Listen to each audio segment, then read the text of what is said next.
Hey, Ted Ludwig here. Welcome to Guitar Chat with Ted, episode 5.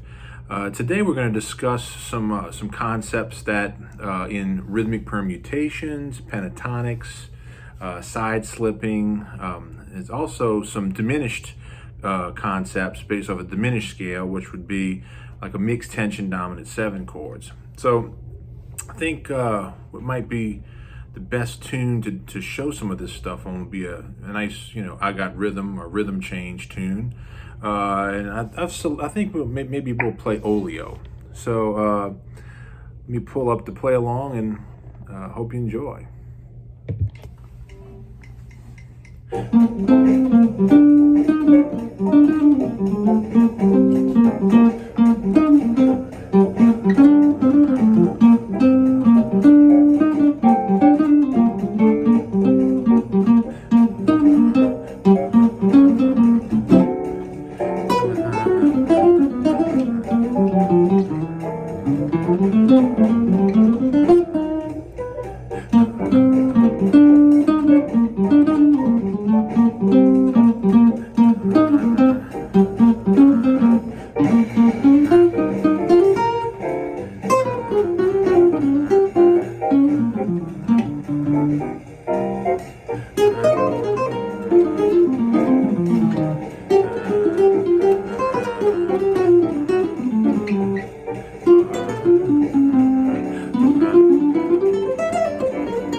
So, there was some cool things going on there, I guess. Tried to lead the ear out a little bit, and hopefully it worked. And so here's some of the things that I think about when I'm playing over that.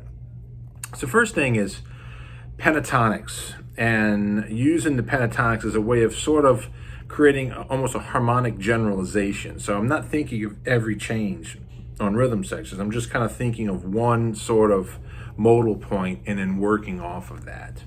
And how to use pentatonics. Well, First things first, there's quite a bit. Maybe I'll split this into two different segments. But the first thing that I like to do is teach a pattern, a couple of patterns. I basically use 4 patterns. Here's pattern 1. I'll just do it over the, I'll just play it over a B flat minor, even though yeah, let's play it over B flat minor. I mean, kind of more bluesy sounding. So, regular blues scale. Now, watch this pattern. So we're gonna go, that's really the pattern. Then it repeats on the next group of strings. Then the next group of strings. And then coming back up, we have the opposite.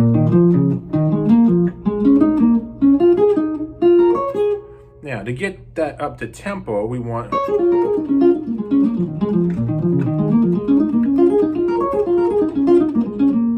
Okay, so that would be the first pattern that I might use. Second pattern would be this.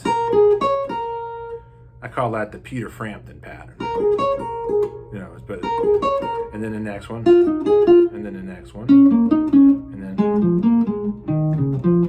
then coming back, I do this.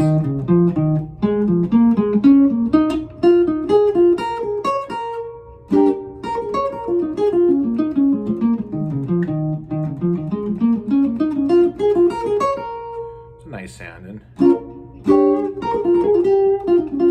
Now, third pattern would be this.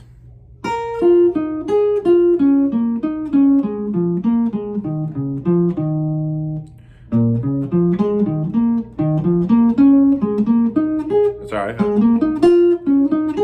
So we have this. And I use those 3 the most. Now, and I, you know, and this one actually kind of breaks the scale up to where it almost sounds like arpeggios. Kind of cool. And then you go on down. So that would be the 4th pattern.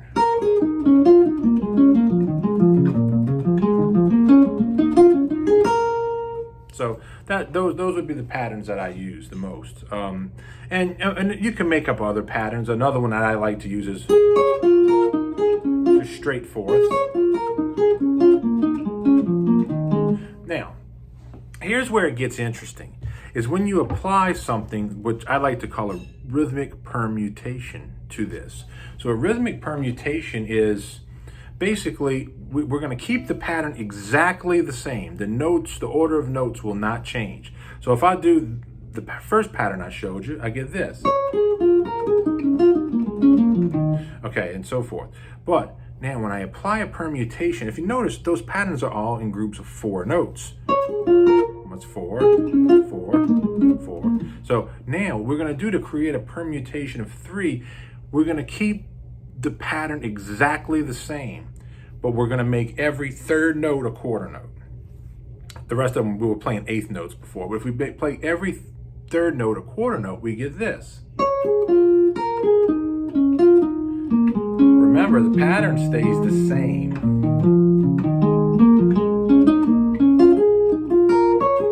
And notice I just slip from string to string. It's really more an economical type of picking. So I get this.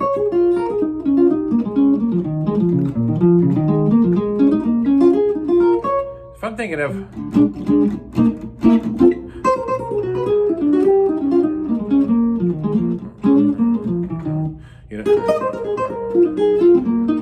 if I do 3, that's on the F minor pentatonic. So if I get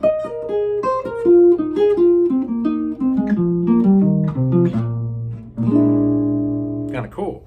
And now the next thing I'll do is I'll do a permutation of 5. Keep the same pattern. 1, 2, 3, 4, 5. Make the 5th note a quarter note. Pattern stays the same.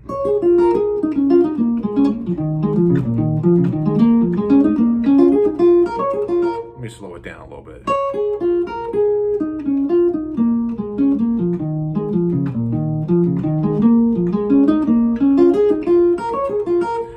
Breaks it up so it doesn't sound like 4 anymore. That's back to sounding like 4, but if I go, that's 3 and 5.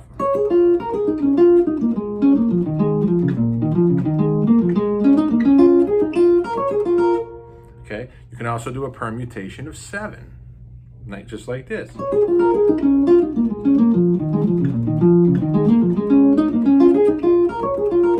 Making every 7th note a quarter note. 1, 2, 3, 4, 5, 6, 7. Now, where this really gets fun is when you start to use it as a tool for side slipping. So watch this. We're just going to shift these up a half step from time to time. Remember, the pattern of this, the pattern is what makes us, the ear, stay on path. I tell this to my students all the time. You want the ear to stay on a path. We don't want to just be randomly playing outside notes. By keeping that pattern, if we go out, the ear still hears it as being organized, and our listeners can appreciate it, or they can at least grasp it a little bit. So we get this.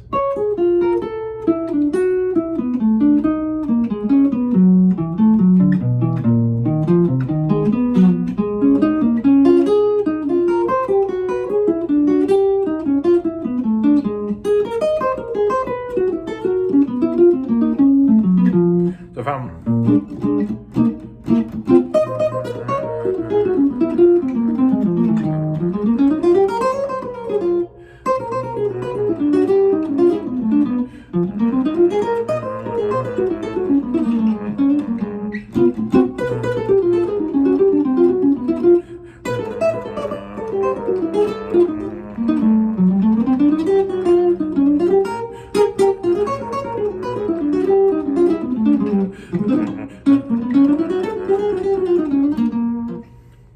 gives you an idea of how I might use it some. And some can get a little stretchy on the ear, but that's okay. I kind of like that. So I'm just showing you some of my concepts or some things that I've checked out. This actually, I got a lot of these concepts, and I have to give credit where credit's due. I learned these from a great pianist in New Orleans named Mike Polera, and he turned me on to the Jerry Bergonzi Pentatonic books, and I kind of got some of these concepts from there. But so that would be something that I do a lot. Creates a nice side slipping, sound against something real concrete like the rhythm changes. The other thing I wanted to say is I also like to do sort of a harmonic generalization and look at this as like almost like a B flat 7, but diminished bass dominant 7s. So these are going to be mixed tension dominants. These are going to be dominants with a natural 13 and either a sharp or flat 9. Or it can have just a flat 9 or the sharp 9 and maybe no 13 if it's a triad. So for instance, if I look at this diminished scale, this is going to be a B flat half whole. Sorry. So it's this, that form there. So look at this.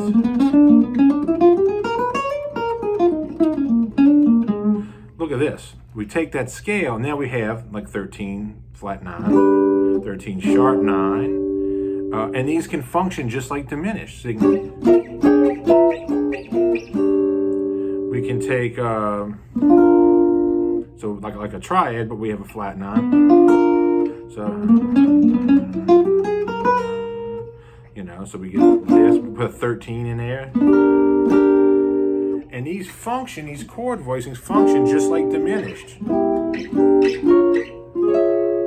See? And we can play off of each one of those. So you can think it's kind of harmonically generalized. This whole 8th section is just that, so if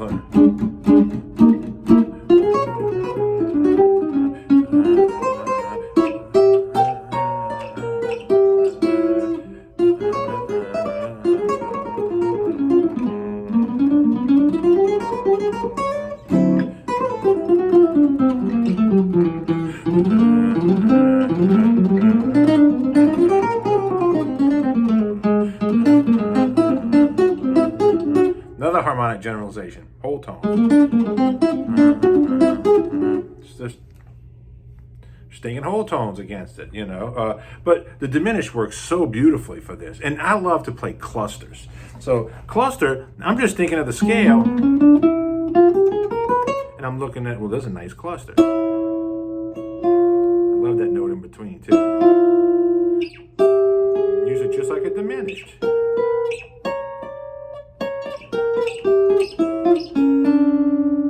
this one. This is a nice cluster. Or this.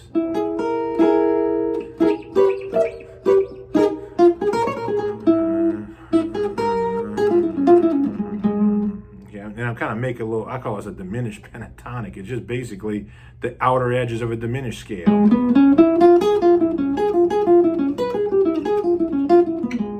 You know.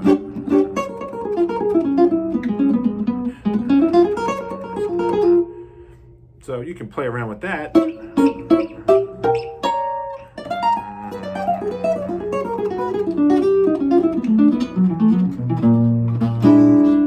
Get some really cool funky sounds out of that, you know.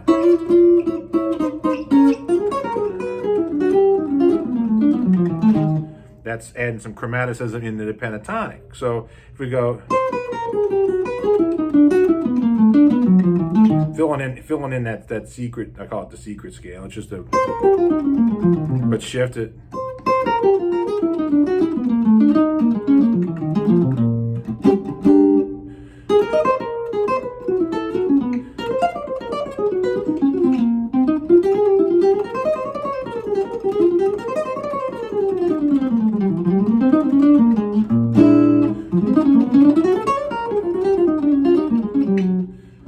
So give you something to kind of play around with, and I hope everyone's doing well. And so that's kind of it as far as the lesson. Now, a little bit of gear talk. So I've been talking about guitars all the time, and I never really talk about what I like to use for amps. Well, of course, I really dig, you know, Fender amps, but I tell you, the more I play on these Peter Hendrickson amps. I have a little Bud. This is the little Bud amp. The more I play on this thing, the more I am in love with it. I mean, this little amp has everything. It's a 2-channel, has plenty controls that you can you have a low, mid, high. You can really dial in your tone. I like a warm, fat tone, so all these floating pickup arch tops just sound amazing on it. So you know, they really sing, really give you a nice, fat, rich tone. As far as the, I want to say these are 60 watts, and they weigh nothing. And Peter includes a nice shoulder bag that you just throw it over your shoulder, and you go in with a rig that's basically this big. And it even works great with trio, works great for solo guitar gigs. It's nice for duo. I mean, I probably wouldn't use it for an organ trio gig, but it does have an extension speaker that you can purchase, and it really is fantastic. So I'm going to show you this kind of the sort of the controls on this thing, and you can kind of see where the controls are. And so really great. So if you're looking for a nice amp, Peter Hendrickson, I have the Bud, I believe it's the Bud 6. He also makes it in a bigger speaker configuration, so it's really beautiful. And hope everybody's doing well, staying healthy, and we'll see you guys next time. Thanks so much. Bye-bye.